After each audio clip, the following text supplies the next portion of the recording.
The best part of 2,300 horsepower. Exactly. It genuinely has practicality. I mean, you have wireless phone charging, you have CarPlay, you can watch video, you can go out on the internet. You have a fabulous sound system. It's four-wheel drive, four-wheel torque vectoring. I mean, we have the dark matter e-motor we developed as well. What if I told you the man behind the world's most insane hypercars once funded his dream by selling plastic bags and frozen chicken? Today, that same man builds machines with 2,300 horsepower in a secret factory in Sweden, where the technology is so advanced, even the biggest car companies are struggling to keep up.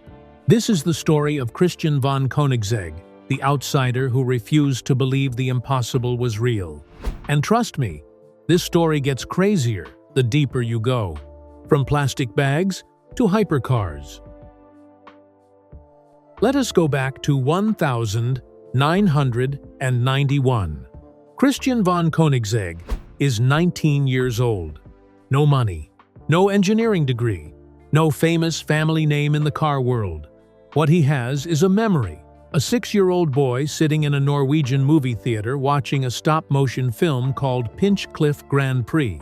The story of a bicycle repairman who builds a car with a 12-liter engine in the front, a rocket engine in the rear, four-wheel drive, running on ethanol, and it races against Porsches and Ferraris and wins. When that little boy walked out of the theater, he turned to his father and said, "I want to be like that repairman. I want to build a car like that." 13 years later, that same boy is 19 years old and dead serious about making it real. But first, he needs money. So he does what any obsessed teenager with zero resources does. He starts hustling, buying and selling plastic bags, ballpoint pens, frozen chicken, anything he can flip for profit. Not glamorous, not exciting, but every dollar went toward one thing, the dream. 3 years of grinding, and by the time he is 22 years old in 1994, he has enough to start Koenigsegg. When I was 19 years old, I started my first company. So I started Koenigsegg when I was 22. And I started my first company when I was 19 because, I had the ambition to build cars, but I had absolutely zero resources. 2 years after founding the company, he already had a working driving prototype. Think about that. A hypercar company started at 22 with plastic bag money. Most people at 22 are figuring out their first apartment. Christian von Koenigsegg was building Sweden's answer to Ferrari. And then, just as everything was falling into place, disaster struck. A fire ripped through the first Koenigsegg factory. Everything burned. And the timing could not have been more brutal. This happened 2 weeks before the Geneva Motor Show. 2 weeks before the moment that was supposed to launch the brand into the global spotlight. Most people would have walked away. Most people would have looked at the ashes, looked at the calendar, and said, "It is over." Christian looked at those ashes and said the show must go on. And he meant that, literally. The building his team relocated to was an abandoned Swedish Air Force hangar, once home to the famous Ghost Squadron. And that phrase, "the show must go on," was part of its history. It became the motto of Koenigsegg, born from catastrophe, carved into the identity of the brand, forever. His team worked through the night. They completed the CC8S prototype in time for Geneva. They showed up. They delivered. And here is the detail that gets to me every single time. Christian still has the original scale model he built in 1994 when he started the company. The only reason it exists is because it was lost in the United States, gone missing, and then appeared on an eBay auction years later. He bought it back for almost nothing. The fire destroyed everything else from those early days, but that one model survived because it was lost. Sometimes the universe saves the things that matter most. That refusal to quit that obsession is baked into every single thing Koenigsegg builds. And nowhere is it more visible than inside the factory itself, inside the secret factory. From the outside, the Koenigsegg facility in Ängelholm, Sweden, looks like it could be absolutely anything. A quiet logistics building, a research lab, some forgotten warehouse in the middle of nowhere. Unremarkable, anonymous, the kind of building you would drive past without ever giving it a second look. But step inside, and the entire world changes. This is not just a factory. This is a former Swedish Air Force base. The same hangars that once housed the legendary F-10 Ghost Squadron fighter jets back in the Cold War now house the most powerful production cars on planet Earth. Walk down the main corridor and you can still feel the history in the walls. The ceilings are massive. The runways outside, where Sweden's elite pilots once trained, are now where Koenigsegg test drivers push prototypes past 300 kilometers per hour. Where the Jesko Absolute is being prepared to attempt the highest top speed ever recorded by a production car. The main Jesko production line has 10 stations. Each car is pushed forward exactly one station every third day. That is the rhythm of this place. Slow, deliberate, obsessive. To put it in perspective, Ferrari builds around 10,000 cars a year. Lamborghini builds over 10,000. Koenigsegg builds roughly 40. Not 40,000. 40. Each one taking weeks of hand assembly by a team that knows every single bolt by feel. There are separate test zones where every car is checked and rechecked before it goes anywhere near a customer. Wheel alignment, system verification, full checklists. And then, and this part is wild, every single customer car is driven on the airfield at speeds up to 300 kilometers per hour, with full braking before it is delivered. Christian jokes that Koenigsegg only delivers used cars, because by the time you receive your $2.7 million hypercar, it has already been pushed harder than most owners will ever push it. But here is what separates Koenigsegg from every other hypercar maker on Earth. When you think about Bugatti, you think about visible luxury. When you look at a Pagani, you see the artistry immediately. Every bolt, every panel, every surface is designed to be admired on sight. Koenigsegg hides its genius. They build levels of precision and beauty underneath the bodywork that most owners will never see. And Christian himself admits they probably should show it off more, because what is underneath that skin is extraordinary. Take the paint. Koenigsegg produces a finish with zero orange peel, that subtle textured imperfection present on virtually every car in the world, including Porsches, Ferraris, even Rolls-Royces. Most manufacturers accept it as normal. Koenigsegg drives their painters to the edge of sanity, making sure it does not exist, especially on negatively curved surfaces where it is genuinely close to impossible. They do it anyway. And then there is the KNC Finish Koenigsegg Natural Carbon.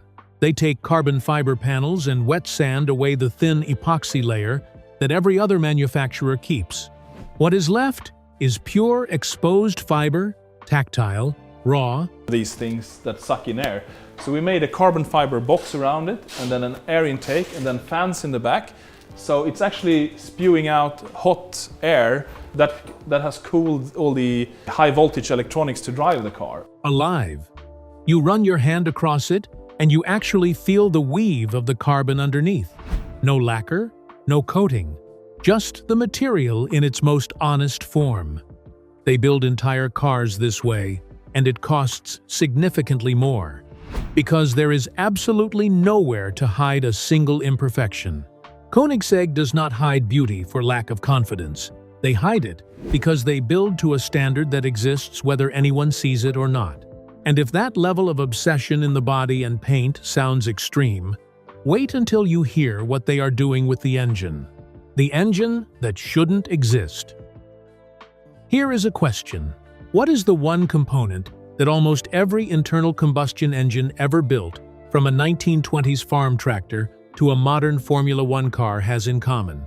The camshaft. The camshaft is the rotating shaft that controls when your engine's intake and exhaust valves open and close. It has been the backbone of engine design for over 100 years. So fundamental that most engineers never think to question it. It is simply how engines work. Koenigsegg questioned it. Inside a section of their factory called the Free Valve Development Department, they built and tested an engine with no camshaft at all. replaced by pneumatic, hydraulic, and electromagnetic actuators that control each valve independently with complete real-time precision. No fixed mechanical schedule, just instant, intelligent response to every input. And because the valves replace traditional throttle bodies entirely, there is absolutely zero delay when you press the accelerator. The numbers are insane. 2 liters, 3 cylinders, 600 horsepower, and 600 Newton-meters of torque at just 1,700 RPM. That is the same torque as a 3-liter twin-turbo straight-six BMW M2 engine, but produced 1,000 RPM earlier, from an engine half the size with 1 fewer cylinder. At cold start, when a conventional engine is at its most polluting, the free valve system can deliberately ignite fuel in the exhaust, turning itself into a controlled flamethrower to heat the catalytic converter in 7 seconds instead of 20. Why does that matter? Because 90% of combustion emissions happen in those first 20 seconds before the catalytic converter reaches temperature. Cut the warm-up time to 7 seconds, and you cut your real-world emissions in half. A camshaft-free engine, 600 horsepower from 2 liters. A flamethrower cold start that halves emissions. This technology should not exist. And here is the twist: Christian dropped it. The original JRA was supposed to use this free valve engine. Fully planned, nearly fully developed. Then one of his engineers placed a Koenigsegg V8 into the JRA chassis, just to see, and it did not fit. Too big. Wrong application. Christian walked past, stopped, stared, said, "I cannot unsee this." He called every customer who had already reserved a build slot, explained the switch-free valve 3-cylinder out, 5-liter V8 in. Combined with the hybrid system, it would make the most powerful 4-seat car on Earth. Get straight into the power band. It just transforms the way our V8 engine feels like. It's an otherworldly experience. Almost every single one of them said yes without hesitation. So the free valve engine, one of the most advanced internal combustion concepts ever developed, sits in the background of the JRA story as a piece of rejected genius, not abandoned because it failed.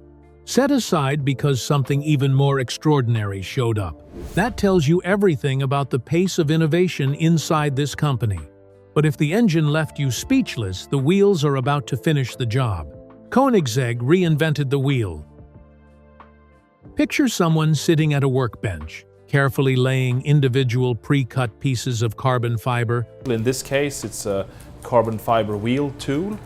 We're the world's first car manufacturer to make carbon fiber wheels, actually. And it's the most important area of the car to have really lightweight. Onto a mold, one by one, in a specific engineered sequence. They will do this for 3 to 4 days. When they finish, when all 650 individual carbon fiber pieces have been laid and cured, what comes off that mold is one of the most advanced wheels ever made. 650 pieces, 3 to 4 days. One wheel. This is not mass production. This is closer to watchmaking than manufacturing. And anytime a piece is laid even slightly off, which happens regularly because the tolerances demand perfection, it comes off and gets redone. So why go through this? Because the result is not just a lighter wheel, it is a better wheel in almost every measurable way. Each carbon fiber wheel weighs 4 kilograms less than a conventional alloy wheel. 4 wheels, 16 kilograms, removed from the car.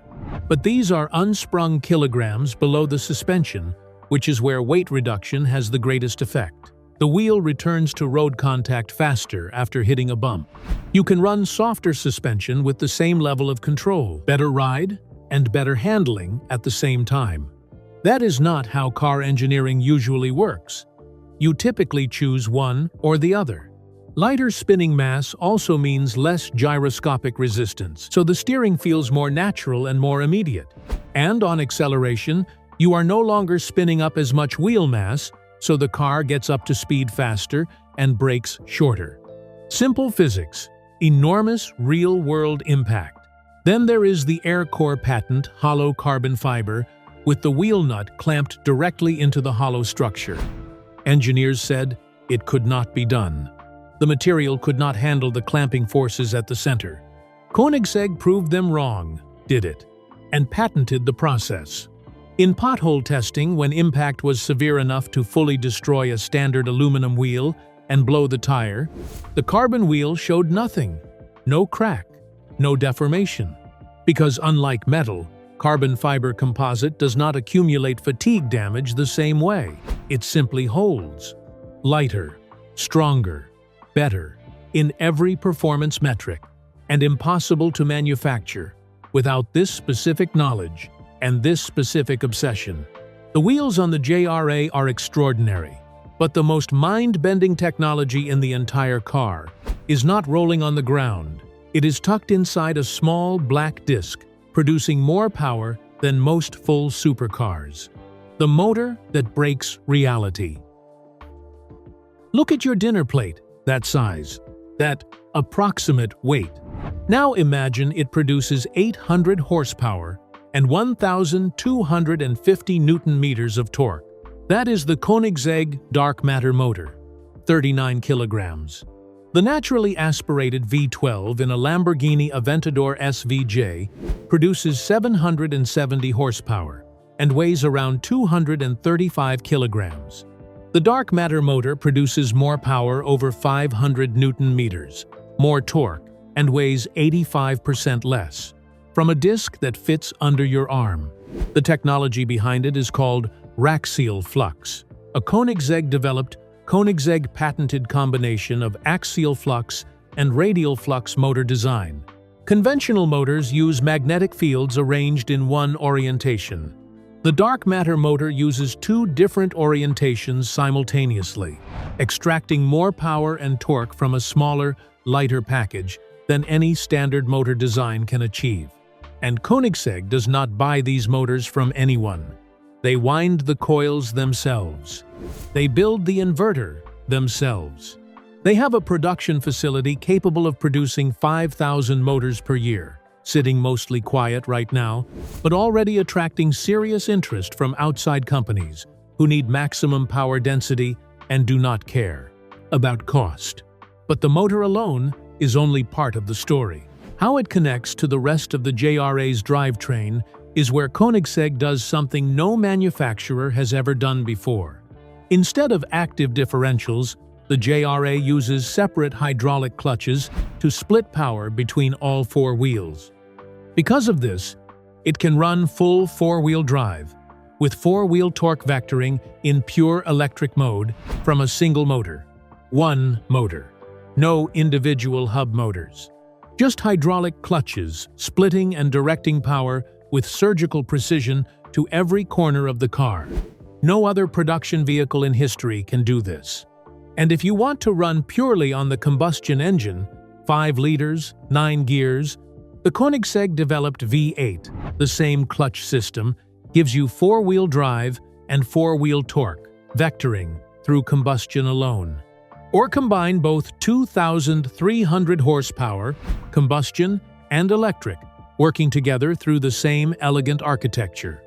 Fewer parts, more capability, more performance. The next generation is already being developed behind a door, marked with warnings about magnetic fields and electric shock hazards. The goal, the world's first full carbon fiber electric motor, using the same carbon knowledge that builds 650-piece wheels to build a motor casing lighter and more compact than anything aluminum can produce. When asked about a fully electric Koenigsegg, Christian's answer is calm and clear. Only when they absolutely have to, because the combustion engine still gives their customers something an EV cannot replace. But they are ready. The foundation is being built.